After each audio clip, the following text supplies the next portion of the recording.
첫 번째 단원, 표현의 즐거움입니다. 이 단원의 학습 목표는 첫 번째가 비유와 상징의 표현 효과를 바탕으로 작품을 수용하고 생산할 수 있다. 이 비유와 상징이 핵심입니다. 두 번째는 자신의 삶과 경험을 바탕으로 하여 독자에게 감동이나 즐거움을 주는 글을 쓸 수 있다. 햇비라는 글을 읽어보겠습니다. 윤동주, 1917년에서 1945년. 아씨처럼 나린다. 보슬보슬 햇비. 맞아주자 다같이. 옥수수 때처럼 크게 다짜 여짜 자라게. 햇님이 웃는다. 나 보고 웃는다. 하늘 달이 놓였다. 알롱알롱 무지개. 노래하자 즐겁게. 동무들아 이리 오나. 다같이 춤을 추자. 햇님이 웃는다. 즐거워 웃는다.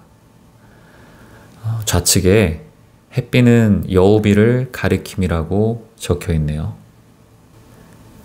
주어진 글을 읽고 햇비의 특성을 생각해 보라고 합니다. 첫 번째 글, 햇비란 햇볕이 쨍쨍한 날에 잠깐 내리다가 금방 그치는 비예요. 화창한 날에 비가 내리는 것이 짓궂기도 하고 신기하기도 해서 조상들은 이런 비를 여우비라고 불렀어요. 또 여우가 호랑이에게 시집가는 날 내리는 비라는 말도 있어요. 하늘에 퍼진 수증기가 물방울이 되어 점점 커져서 구름이 물방울을 더 받칠 수가 없을 때 물방울이 비로 변해 갑자기 햇볕 속에 내리는 것이 바로 햇비랍니다. 이때 공기 중에 물방울이 햇빛을 받아 빛이 분산되면서 무지개가 잘 나타나요. 우측에 여우비라는 글을 읽어보겠습니다. 박목월. 땡볕 나는데도 오는 비 여우비. 시집가는 꽃가마에 한 방울 오고 뒤에 가는 당나귀에 두 방울 오고 오는 비 여우비 쨍쨍 개었다. 햇볕의 특성을 잘 생각해 보시길 바랍니다. 계속 비유와 관련한 글을 읽어보고 있는 중입니다. 여기 비유를 활용해서 자신의 특성을 소개하는 짧은 글이 있습니다. 읽어보겠습니다. 안녕하세요. 김용욱입니다. 저는 처음에는 낯을 좀 가리지만 익숙해지면 사람들과 금방 친해집니다. 겉으로는 차가워 보여도 속으로는 부드럽고 달콤한 아이스크림 같은 성격을 지니고 있습니다. 저는 키가 큰 편입니다. 나무처럼 큰 키 덕분에 초등학교 6학년 때는 교내 농구 시합에서 우리 반이 우승할 수 있었습니다. 저는 거북이처럼 행동이 조금 느린 편입니다. 그래도 끈기가 있어서 모든 일을 끝까지 하려고 합니다. 또 저는 자석이랍니다. 사람을 끌어들이는 매력을 지녔기 때문입니다. 앞으로 지내다 보면 저의 색다른 모습을 많이 볼 수 있을 거예요. 이상으로 제 소개를 마칩니다. 감사합니다. 다음은 수필 내 마음의 희망 등의 일부이다. 잘 읽고 비유의 특성과 표현 효과를 알아보자. 이 글을 읽기 전에 우측을 보면 이제 먼저 핀 꽃과 나중에 핀 꽃의 특징이 어떻게 다른지 알아보는 활동이 있는 것 같습니다. 그래서 이런 부분을 고려해서 이 글을 들으실 때 잘 파악해 보는 것이 좋을 것 같아요. 다시 한번 먼저 핀 꽃과 나중에 핀 꽃은 각각 어떤 사람을 비유한 거고 특징이 어떻게 다른지 써보자 이런 활동이 있습니다. 자, 글을 읽어보겠습니다.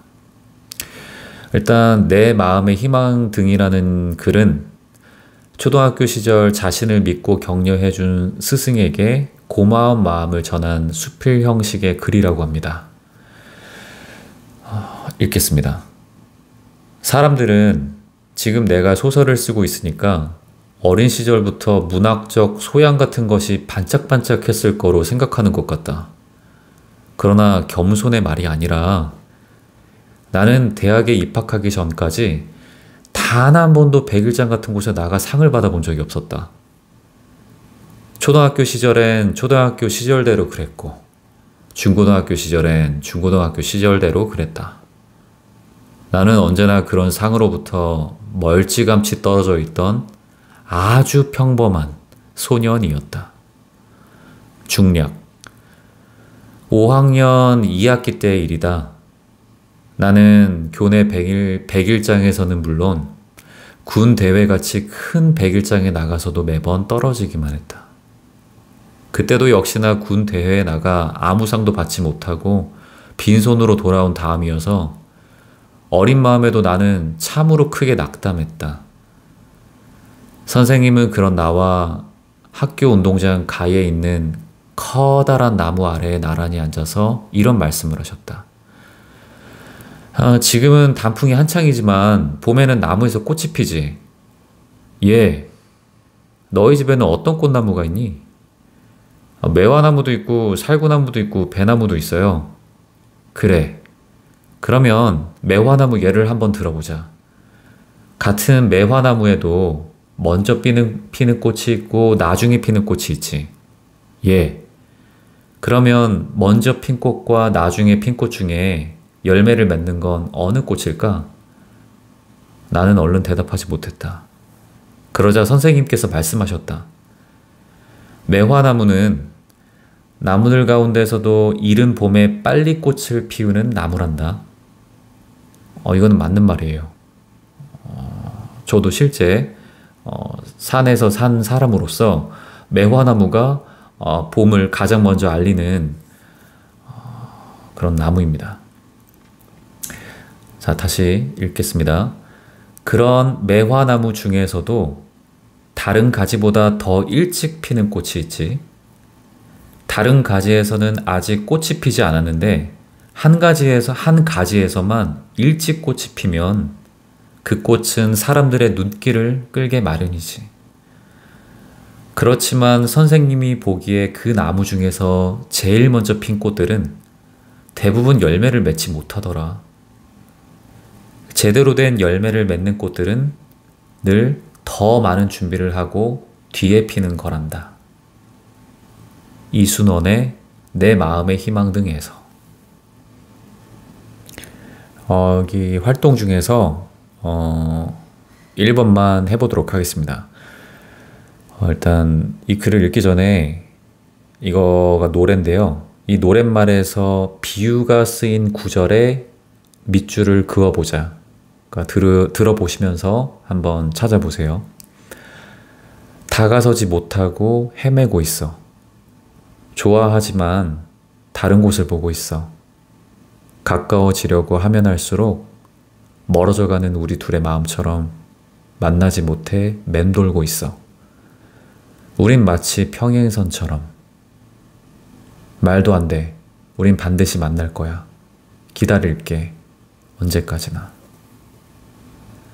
자, 비유가 쓰인 구절이 어딘지 한번 생각해 보세요.